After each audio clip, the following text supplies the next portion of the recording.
Houve um indivíduo chamado Elias, nascido nas terras de Gileade, e a narrativa o destaca como um dos maiores profetas de Israel. Embora não exista nenhum registro dedicado exclusivamente a ele, sua vida está intricadamente entrelaçada com os reinados tumultuados de Acabe e seu filho Acasias, dois notáveis monarcas na história de Israel. Elias emergiu como uma figura proeminente durante o século IX a.C., um período repleto de expectativas proféticas. Sua influência foi tão profunda que, séculos mais tarde, representantes do povo judeu indagaram a João Batista sobre a possível identidade de Elias, procurando compreender se João poderia personificar esse papel intrinsecamente ligado ao plano de Deus ao longo dos tempos. O retorno profetizado de Elias, antes do grande e terrível dia do Senhor, ecoou nas Escrituras, assim como sua presença marcante no Monte da Transfiguração, ao lado de Moisés e do próprio Senhor. Nesse local sagrado, discutiram sobre o sacrifício redentor que estava prestes a acontecer, conforme está registrado em Malaquias 4:5. Eis que vos enviarei o profeta Elias antes do grande e terrível dia do Senhor. No entanto, apesar de sua importância espiritual, pouco se conhece sobre a origem e família de Elias na Bíblia, sendo apenas mencionado que ele era oriundo de Gileade. Podemos presumir, então, que sua história teve início na Transjordânia. Elias se destacou por seu notável vigor físico, evidenciado pela extraordinária corrida à frente da carruagem do rei Acabe, do Monte Carmelo até a entrada de Jezreel. Esse feito evidenciou sua extraordinária condição física, alinhada com sua notável carreira, repleta de milagres e realizações poderosas. Em uma ocasião memorável, Elias surpreendeu dramaticamente o rei Acabe com uma mensagem poderosa. Não haverá chuva nem orvalho nestes anos, exceto pela minha palavra. O profeta afirmou que o destino do reino estava inteiramente ligado à palavra que ele proferiu. Após essa audaciosa previsão, Elias recebeu orientação divina para se esconder próximo ao riacho Cherit, a leste do Jordão. Lá, experimentou provisão sobrenatural, com corvos trazendo-lhe pão e carne todas as manhãs e noites. O riacho Cherit, cuja localização exata permanece envolta em mistério, secou sob o decreto divino. Nesse momento crucial, Elias recebeu uma nova instrução celestial para ir ao território de Zarapa, no coração de Sidom, onde uma viúva seria comissionada para sustentá-lo entre os muitos necessitados. A escolha recaiu sobre uma viúva. Elias não solicitou que ela preparasse uma refeição imediatamente. Em vez disso, fez um pedido aparentemente incomum. Faça-me primeiro um pequeno bolo e traga-o para mim, e depois faça um pouco para você e seu filho. Explicou que, sob a providência divina, a farinha e o óleo que ela tinha não se esgotariam até que a seca passasse. Compreensivelmente, ela duvidou do pedido inicial do profeta, temendo que isso levasse à morte de seu filho. No entanto, Elias pediu que ela confiasse nele com fé, assegurando-lhe que Deus proveria abundantemente. A fé desta mulher permitiu que o milagre acontecesse, e a farinha e o azeite continuaram a fluir enquanto a seca assolava a terra, poupando a vida do filho da viúva. A história, no entanto, não termina aí, pois em um momento de extrema angústia, o filho da viúva ficou gravemente enfermo, a ponto de não conseguir respirar. Em seu desespero, a mãe acusou Elias, questionando se ele tinha vindo para lembrá-la de seus pecados e assim causar a morte de seu filho. No entanto, Elias pegou o menino nos braços e o conduziu ao cenáculo onde estava hospedado. Lá, orou intensamente ao Senhor, suplicando que a alma da criança retornasse. Após 3 clamores fervorosos, o Senhor ouviu seu apelo. A criança reviveu e foi devolvida aos braços de sua mãe, cheia de vida.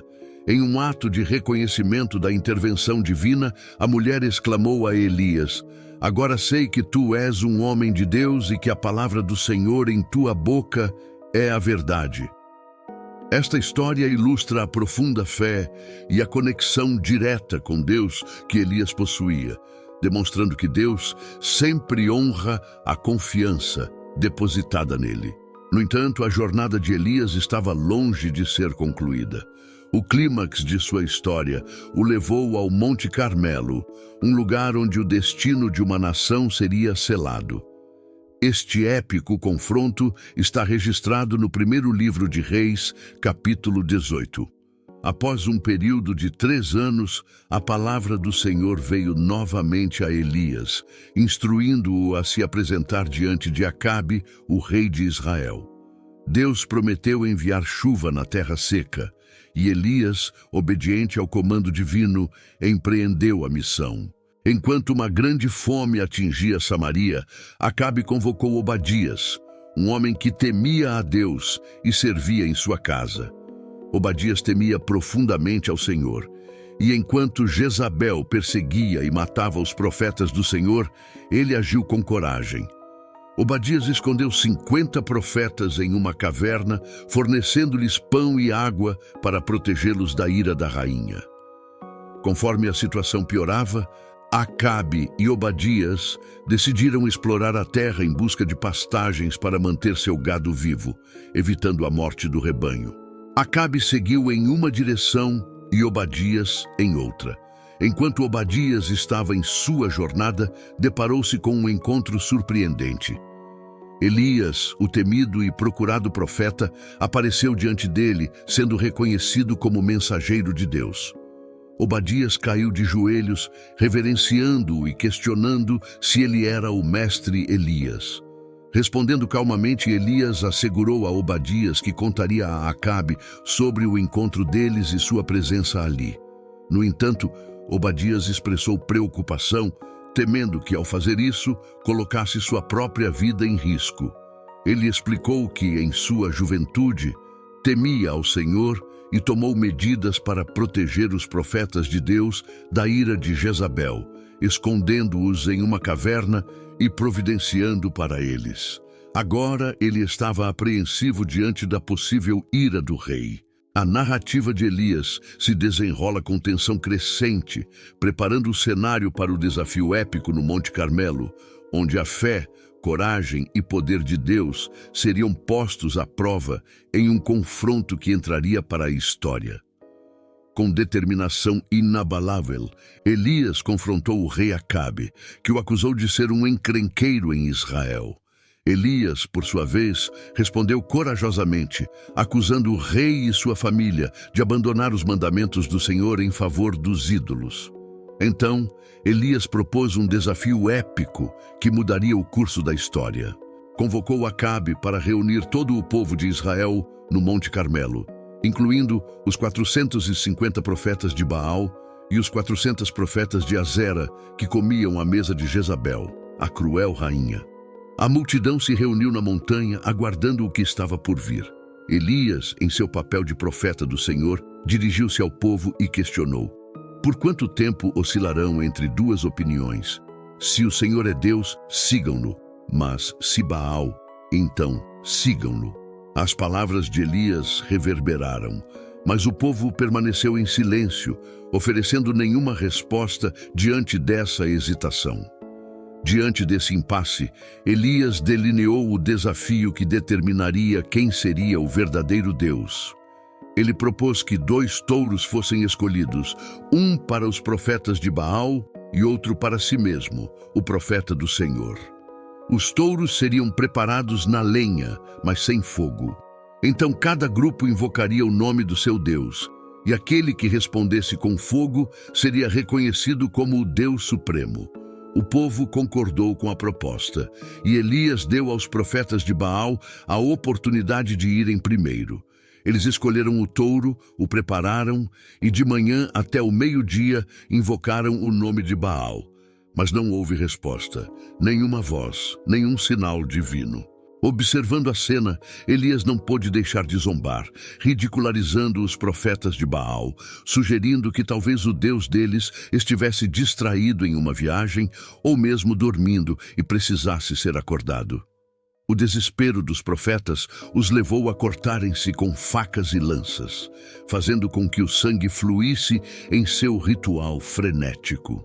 Ainda assim, não houve resposta divina, e à medida que o dia avançava, o desespero tomou conta dos profetas de Baal, mas o silêncio persistiu.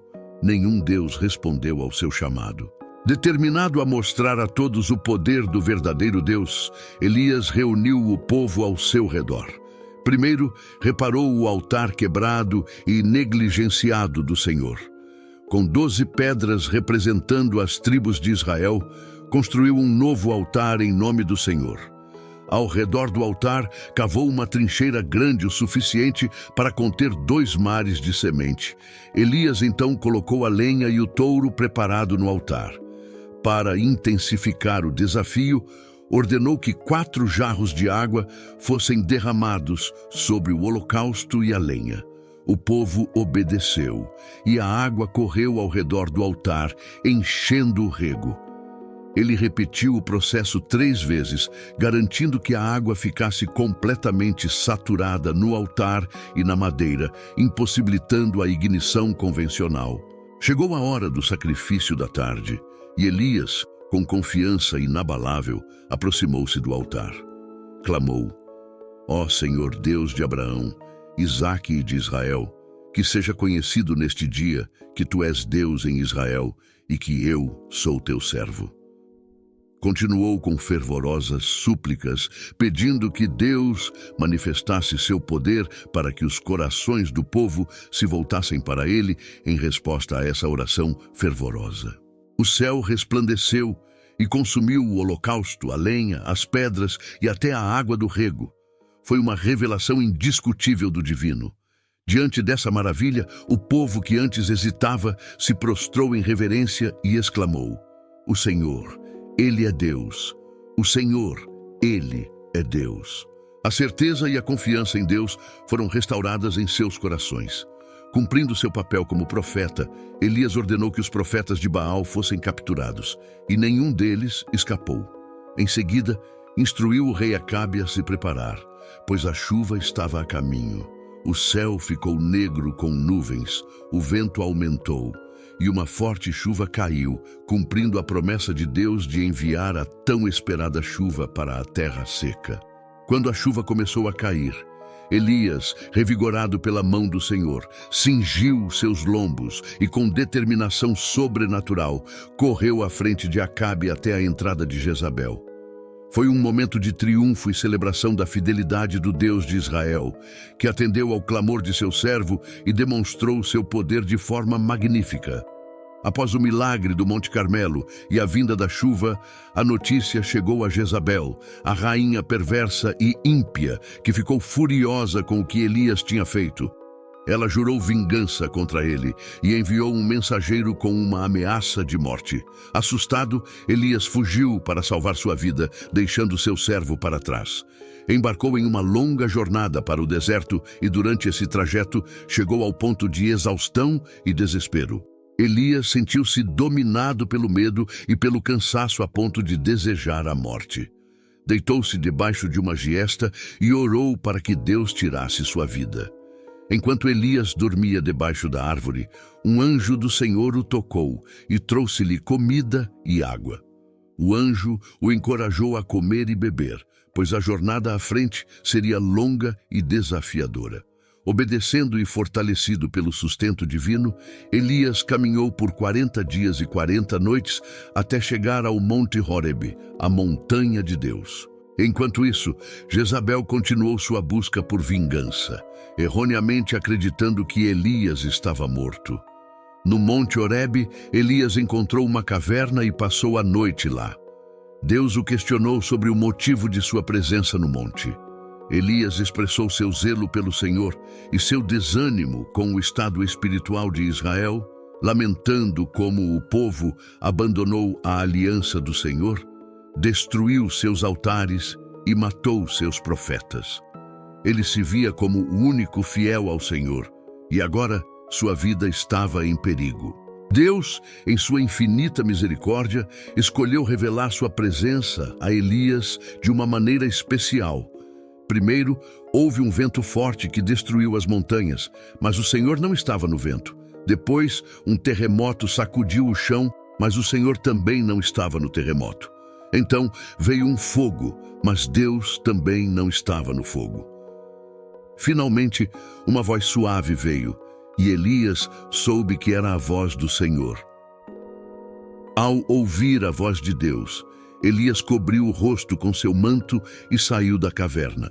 Deus fez a mesma pergunta a ele: "O que você está fazendo aqui, Elias?" E Elias repetiu seu lamento e seu zelo para com o Senhor. Então, Deus deu a Elias instruções claras e importantes para que ele retornasse e ungisse Hazael como rei da Síria, Gil como rei de Israel e Eliseu como profeta em seu lugar.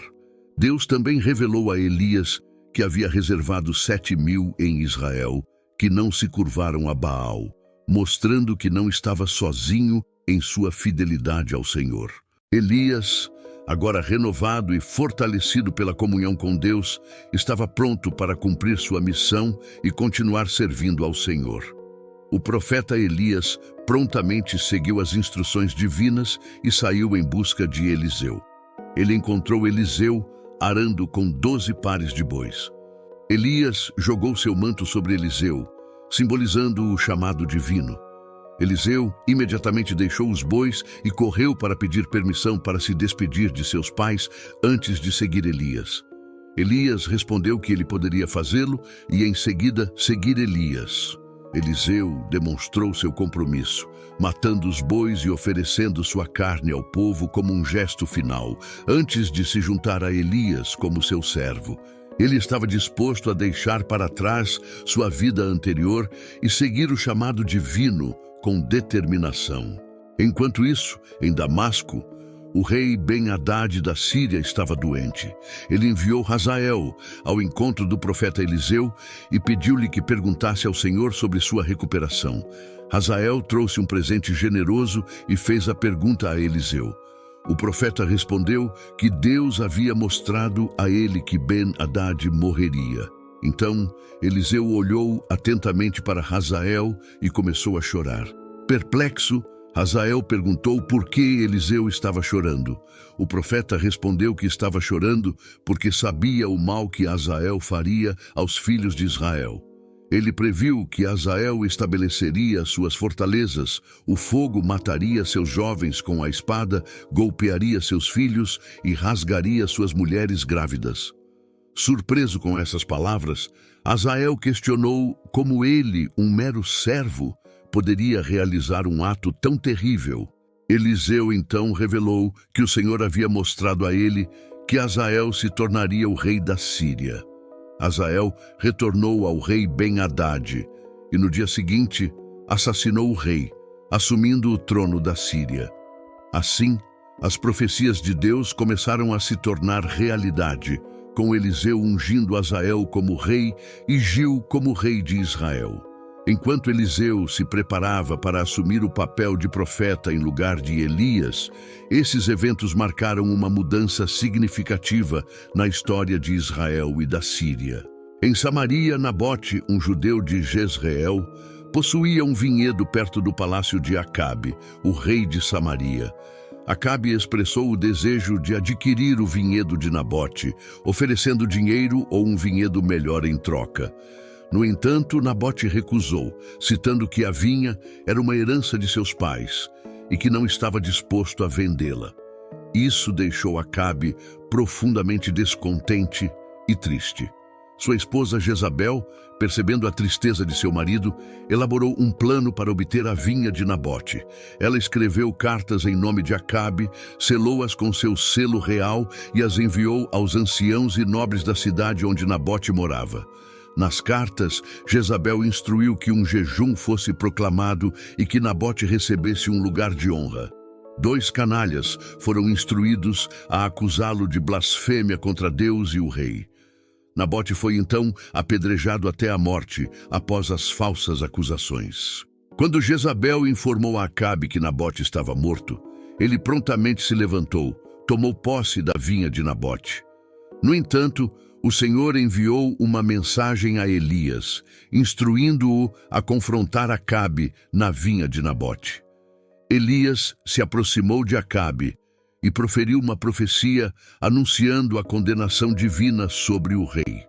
Deus declarou que Acabe seria punido por seu papel na morte de Nabote e por se envolver em práticas perversas.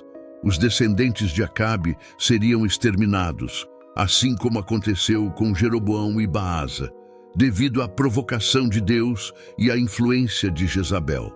Além disso, o Senhor proclamou que os cães comeriam Jezabel nos muros de Jezreel, e as aves do céu devorariam aqueles que morressem no campo. Quando Acabe ouviu as palavras de Elias, ele rasgou suas roupas, vestiu-se de saco, jejuou e pranteou. A mensagem de Elias indicava o severo castigo que cairia sobre Acabe e sua família pelos pecados cometidos contra Deus e o povo de Israel após os eventos relacionados à vinha de Nabote. Acabe mostrou remorso por seu envolvimento na morte de Nabote, e o Senhor adiou a punição anteriormente anunciada por Elias. No entanto, o reinado de Acabe continuou a ser marcado por seus pecados e idolatria em Israel. Após a morte de Acabe, seu filho Acázias ascendeu ao trono de Israel. O rei Acázias, após sofrer ferimentos graves, enviou mensageiros para consultar o deus Baal-zebub, o deus do erro, sobre suas chances de recuperação. Entretanto, Elias interceptou esses mensageiros e disse-lhes que o rei Acázias morreria por causa de sua desobediência a Deus. Elias enviou os mensageiros de volta com a mensagem de que o rei Acázias não se recuperaria. O rei Acázias, reconhecendo Elias pela descrição dada pelos mensageiros, enviou um capitão com 50 homens para prender o profeta. Quando este grupo de soldados encontrou Elias, o capitão ordenou que ele descesse por ordem do rei. Elias respondeu invocando o fogo do céu, que consumiu o capitão e seus 50 homens.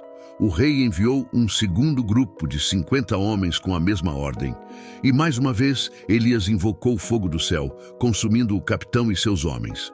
Finalmente, o rei enviou um terceiro grupo, mas este capitão implorou por sua vida, e Elias os acompanhou com segurança.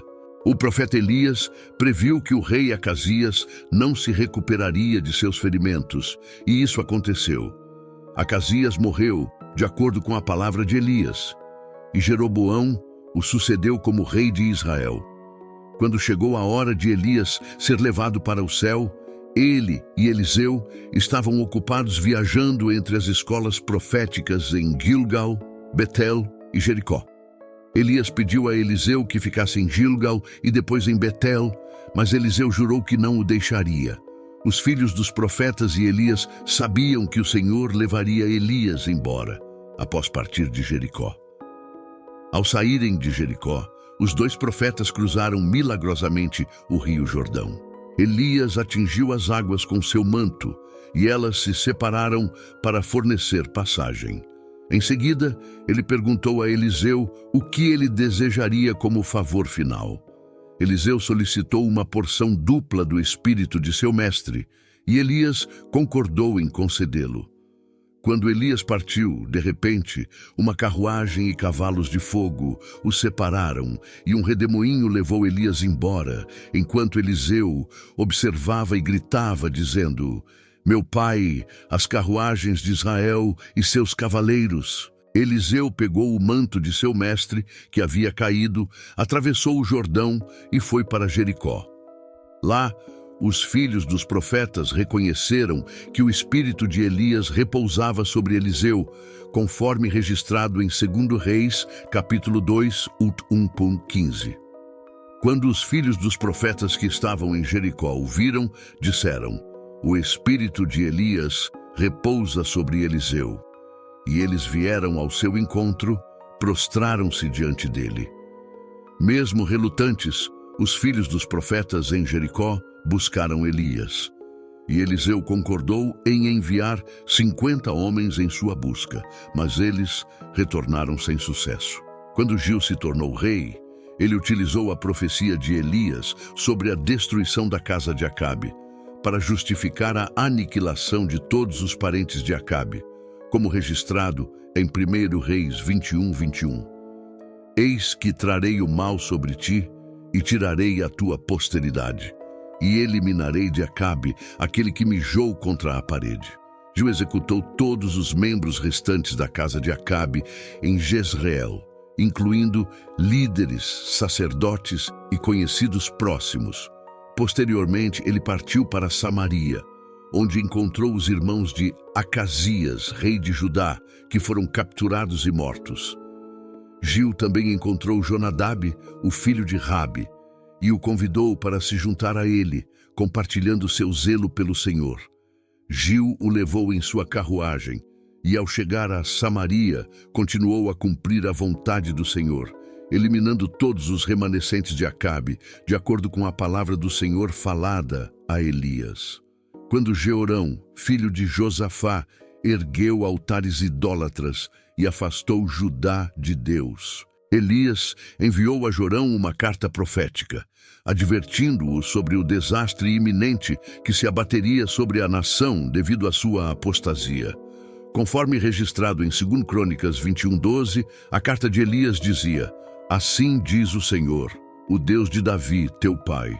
Porquanto não andaste nos caminhos de Josafá, teu pai, nem nos caminhos de Asa, rei de Judá. A vida de Elias foi marcada por um constante conflito entre a adoração ao Senhor e a idolatria a Baal. Durante o seu tempo, muitos em Israel adoravam Baal, sendo Melcarte a divindade mais proeminente de Tiro. Acabe, o rei de Israel, casou-se com Jezabel, filha de Etbaal, o rei de Tiro e Sidom. Jezabel promoveu a adoração a Baal em Israel, e Elias enfrentou esse desafio. A seca que ocorreu durante o ministério de Elias demonstrou a impotência de Baal como uma suposta divindade da natureza, enquanto Elias, através da providência divina, mostrou a capacidade de Deus de cuidar do seu povo, mesmo em meio a essa crise. O confronto épico no Monte Carmelo levou a uma decisão nacional em Israel, e a subsequente fuga de Elias o levou ao local de uma revelação anterior no Monte Horebe. O encontro entre Acasias e Elias mostrou que havia um Deus em Israel superior a Baal-Zebubê, o Deus de Ecrom. Ao longo de sua vida, Elias foi um homem de Deus, um profeta e um porta-voz do Deus verdadeiro, testemunhando o poder do único Deus verdadeiro. Mais tarde, nas Escrituras, Elias é mencionado em Malaquias 4:5, onde é profetizado que ele retornará antes do dia do Senhor. Essa profecia encontra cumprimento tanto no Novo Testamento quanto no futuro. O anjo do Senhor também anunciou a Zacarias que João Batista, seu filho, iria diante do Senhor no espírito e poder de Elias, com a missão de converter corações e reconciliar pais e filhos, preparando um povo pronto para o Senhor, conforme declarado em Lucas 1:17. Apesar de João Batista negar ser Elias, Jesus o referiu como Elias que viria. E quando questionado sobre isso, João afirmou que não era Elias, literalmente, nem o profeta Elias, mas a voz que clama no deserto, endireitando o caminho do Senhor, citando as palavras do profeta Isaías. Em Mateus 11:14, Jesus também se referiu a João Batista como Elias, afirmando que, se as pessoas estivessem dispostas a recebê-lo, ele seria Elias, que estava por vir. Em resposta à pergunta dos discípulos sobre a vinda de Elias, Jesus explicou que Elias já havia vindo em João Batista, mas eles não o reconheceram. Além disso, Jesus foi considerado por alguns judeus como sendo Elias, conforme mencionado em Mateus 16:14 e Marcos 6:15, onde as pessoas especularam sobre sua identidade, alguns dizendo que ele era João Batista, outros Elias, Jeremias ou um dos profetas. Durante seu ministério, Jesus referiu-se à recepção de Elias pela viúva de Zarafate e à falta de fé em Israel como exemplos. Lucas 4, 24, 26. Elias também apareceu na cena da Transfiguração, onde ele e Moisés conversaram com Jesus no Monte da Transfiguração. Pedro sugeriu fazer 3 tendas, uma para Jesus, uma para Moisés e uma para Elias. Marcos 9, 5. Houve um momento durante a crucificação de Jesus em que ele clamou a Deus com as palavras Eli, Eli, lama sabachthani, interpretadas como meu Deus, por que você me abandonou? Mateus 27, 46, 49 e Marcos 15, 34, 35. Alguns espectadores confundiram essas palavras como uma referência a Elias, sugerindo que Elias poderia vir para salvá-lo. Paulo, ao defender o princípio de um remanescente em Israel, referiu-se aos 7.000 adoradores fiéis da época de Elias. Esses indivíduos demonstraram devoção inabalável ao Senhor, tornando-se defensores destemidos do que é certo. Eles não recuaram diante da condenação do rei hostil, nem se encolheram diante da oposição fanática dos sacerdotes do ídolo Baal. A narrativa de Elias revela sua fuga da vingativa Jezabel, que lhe enviou uma mensagem ameaçadora de morte. Essa combinação de bravura zelosa e falibilidade humana destaca o poder da oração demonstrado por Elias. Como destaca Tiago 5, 17 e 18, Elias era um homem com uma natureza como a nossa. Mas ele orou fervorosamente para que não chovesse por 3 anos e 6 meses. Então ele orou novamente, e o céu deu chuva, e a terra deu seus frutos. Além de ser um líder religioso entusiasta, Elias também era um patriota devotado. Seu serviço zeloso a Deus foi temperado por uma preocupação genuína pela nação de Israel. Ele foi um exemplo de fé, coragem e um homem que compreendia o poder da oração em sua jornada de servir a Deus e ao seu povo. Que a história de Elias sirva como inspiração para perseverarmos em oração fervorosa e nunca recuarmos diante da adversidade. Que possamos ser como os 7.000 fiéis, um remanescente que busca viver de acordo com a vontade de Deus em nossas vidas. Lembremos-nos sempre de que, assim como Elias com fé e oração, podemos superar desafios aparentemente impossíveis e testemunhar o poder de Deus em nossas vidas. Que a história de Elias seja uma fonte contínua de encorajamento para todos nós em nossa jornada de fé e serviço a Deus. Agradeço por assistir e que Deus abençoe a todos vocês.